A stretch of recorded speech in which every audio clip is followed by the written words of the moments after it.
And of course, the big news we're tracking, the US Treasury Secretary, who has arrived in Beijing on Thursday, kicked off a visit aimed at improving communication and stabilizing the tense relationship between US and China. Janet Yellen's China visit marks the second trip by a cabinet official from the US since ties between the world's top two economies deteriorated earlier this year. Yellen was greeted on the tarmac by US Ambassador to China and the Chinese Finance Ministry official Yang Yingming. Yellen seeks to expand lines of correspondence, avoid miscommunication and widen collaboration on global economy, climate change, debt distress and other issues on this visit.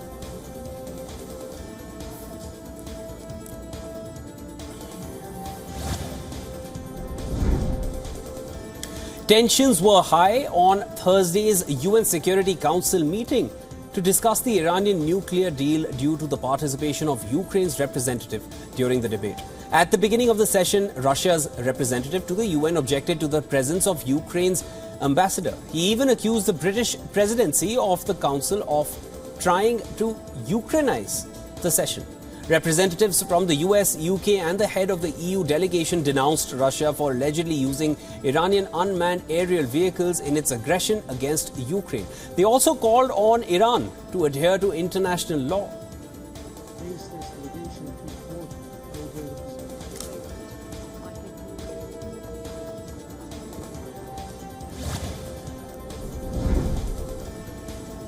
Russia and Ukraine announced a prisoner of war exchange. It will involve the exchange of about 45 soldiers from each side. While the authorities from both the countries confirmed the return of their soldiers, Ukraine also confirmed the return of 2 civilians. Ukraine's human rights body said that most of those freed are severely injured and will be sent for rehabilitation. Till the 17th month of the war, Russia and Ukraine have periodically exchanged groups of prisoners.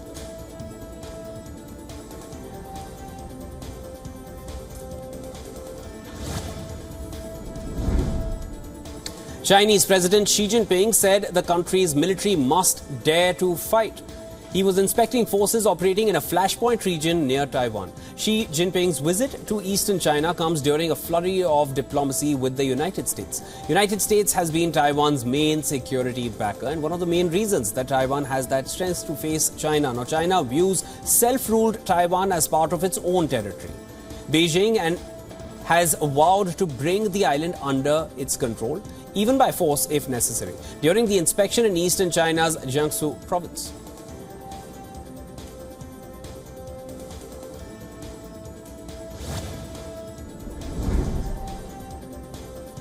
Oceangate, the company that made the Titanic submersible, has said that it will suspend all operations. Now, this comes 2 weeks after the unfortunate incident last month when the submersible imploded during a dive to the wreckage of the Titanic. Oceangate came under scrutiny after all the 5 people on board were killed, including the company's CEO, Stockton Rush. As per their website, the company has suspended all exploration and commercial operations.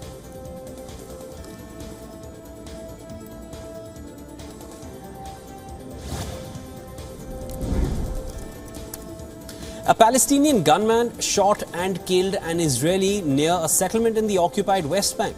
The Israeli military said the gunman fired at security forces who had stopped him to inspect the vehicle, which they found suspicious near the Kudumim settlement, adjacent to the Palestinian city of Nablus.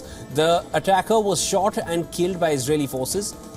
According to the Hamas militant group, they carried out this attack in response to a 2-day raid this week in Jenin. The operation destroyed the camp's narrow roads and alleyways, sent thousands of people fleeing their homes and killed 12 Palestinians.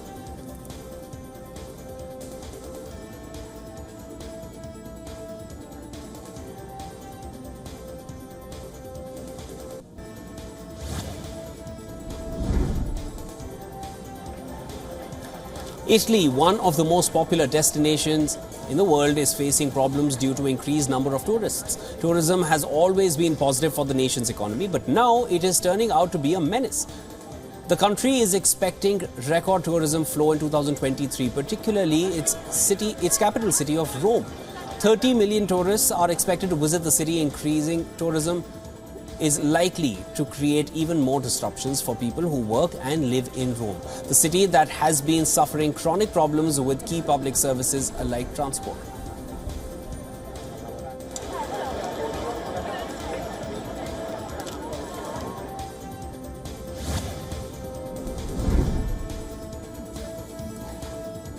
India came down heavily on freedom of expression comments made by Canadian Prime Minister Justin Trudeau. This comes at the backdrop of the continuous pro-Khalistan activity in Canada, which has been allowed to happen under Justin Trudeau's watch. India's Ministry of External Affairs says that they discussed the issue with Canadian authorities both in New Delhi and Ottawa.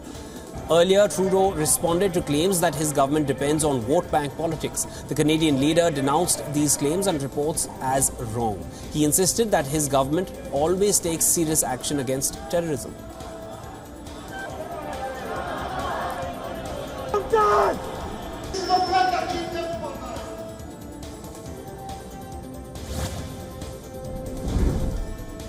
Indian Prime Minister Narendra Modi is set to meet French President Emmanuel Macron ahead of Modi's visit to France next week. Macron's diplomatic advisor Emmanuel Bon was in Delhi to lay the grounds for the high-profile visit. Bon met his Indian counterpart Ajit Doval. The two held discussions around defence, security and strategic issues, in addition to taking stock of preparations for PM Modi's visit. The Indian leader will hold a bilateral meeting with French President Macron on the 13th of July. He will also be the guest of honour at the Bastille Day celebrations in the country.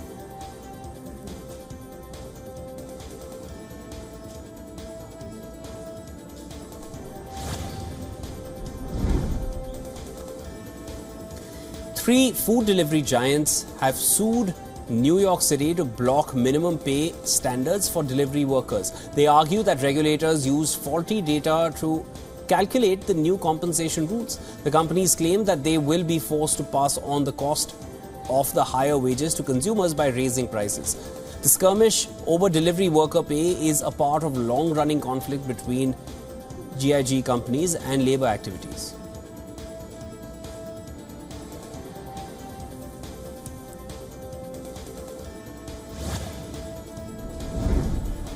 Days after violence erupted in France, the French Senate has now passed a controversial law granting sweeping powers to police authorities. This after the country was engulfed in riots after the police fatally shot a teenager in a Paris suburb. According to reports, French police can now spy on suspects by remotely activating cameras, microphones and the GPS location systems of a phone. Devices can be remotely activated to record images as well as sound. This technology will be employed to track suspects in the spotlight for terror offences, delinquency and organised crime.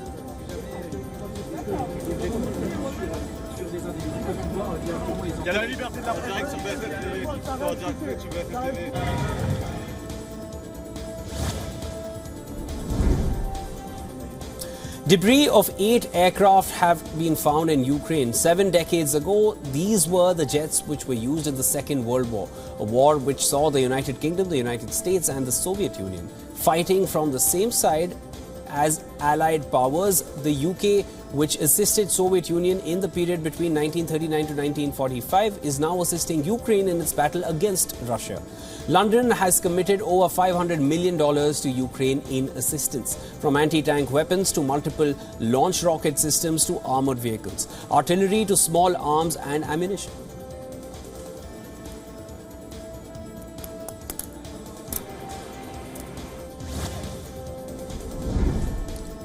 At least 18 people were taken to hospitals with non-life-threatening injuries after a double-decker tour bus collided with a New York City commuter bus in Manhattan. This according to the city's fire department. The front windows of a double-decker top-view tour bus were shattered in the collision. Both buses were crowded. Another 63 people were evaluated by medical staff at the scene.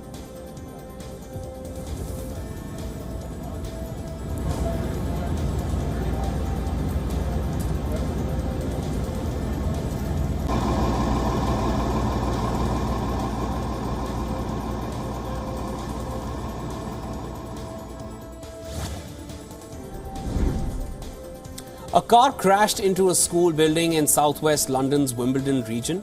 According to reports, a child has been killed in the tragic incident. 6 other children and 2 adults were reported to be injured as a gold-coloured Land Rover crashed into the study preparatory school. A local member of parliament said that several of the injured were being treated as critical. Police authorities have arrested a woman on suspicion of causing death by dangerous driving. Further investigations into the incident are still underway, but the police have ruled out possibility of any terror-related motive at the moment.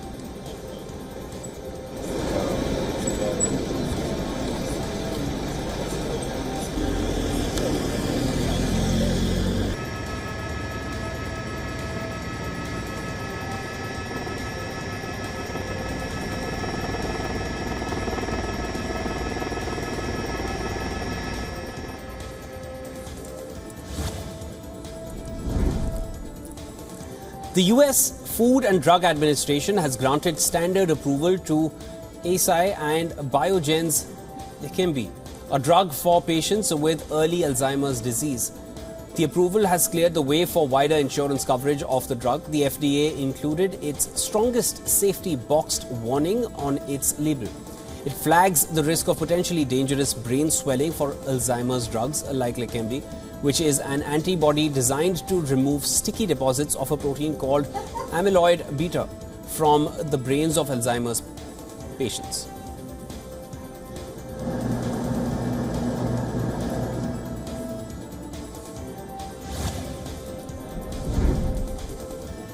The European Commission has raised concerns over Amazon's $1.7 billion acquisition of robot vacuum cleaner maker iRobot. The Commission fears that the deal could reduce competition and strengthen Amazon's position as an online marketplace provider. They have opened a full-scale investigation and will make a decision by the 15th of November. Amazon has stated that the vacuum cleaner market is highly competitive, but the Commission is worried about the potential restriction of competition. Alexa, tell Roomba combo to vacuum.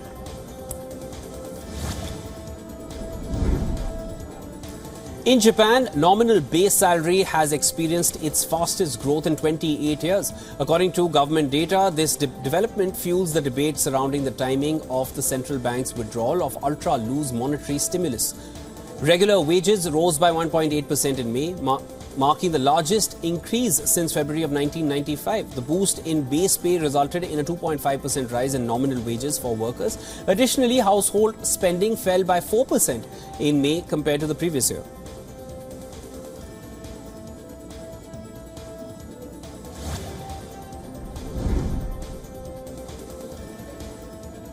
Thousands of dead fish have washed ashore in drought-hit Iraq. The fish washed up on the banks of the Amshan River in Majar al-Kabir, a region that is home to fabled marshes in the floodplain of the Tigris River. Experts have drawn a comparison between the effect of global warming on water bodies and linked that to the condition of the fish. Iraq's Agriculture Ministry announced the forming of a committee to look into the deaths of such a vast number of fishes.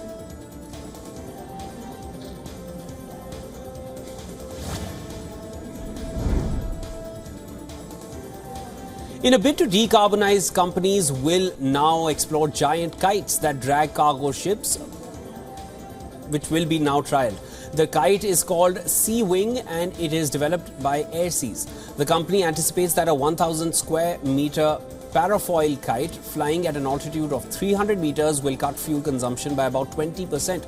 Shipping carriers more than 80% of all goods traded globally. It also accounts for almost 3% of man-made carbon dioxide emissions. Airseas says its technology is automated and can be installed on any ship.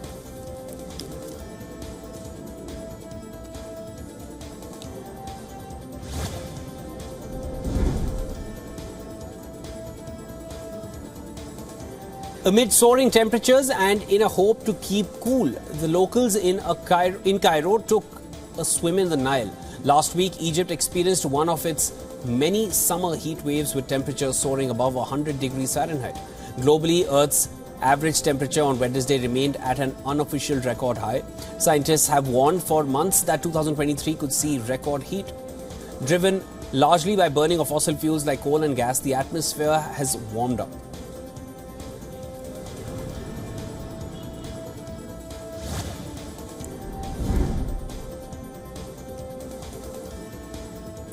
Globally on record last month was the hottest June, with abnormally high temperatures recorded on both land and sea. June smashed through the previous temperature records.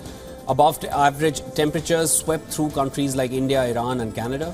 The extreme heat in Mexico caused about 100 deaths.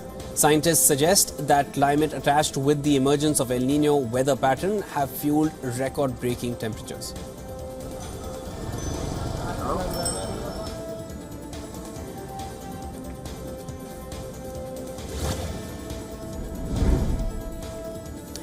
The UN Technology Agency is showcasing many humanoid robots at the AI for Good summit in Switzerland.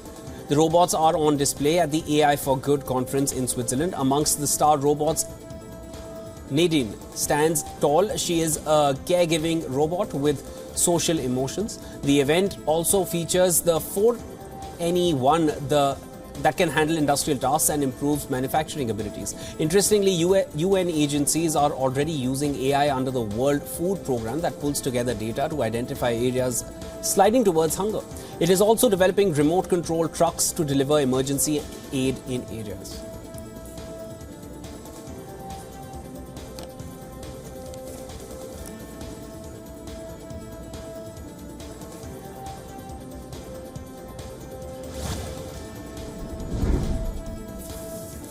The World Artificial Intelligence Conference is on in Shanghai with all high-tech products on display. The event features products from drones to driverless technologies. The theme of the event is intelligent connectivity, generating future. It is bringing together scientists, experts, government officials and entrepreneurs. The 50,000 square meter venue is humongous and it houses more than 500 companies. One of the catchiest products on display is this advanced drone that can deliver products at low altitudes.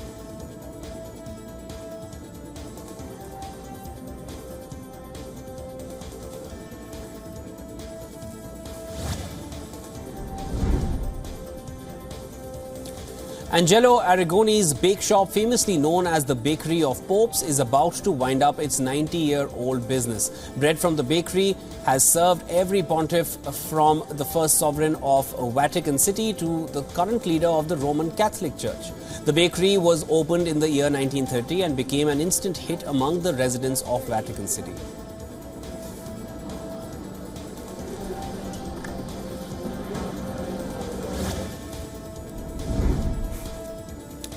San Fermin traditional festival kicked off in Spain as thousands donning traditional white outfits with red scarves filled up the streets. Thousands of revelers packed northern Pamplona's main square and celebrating after the Chupinazo firecracker bang.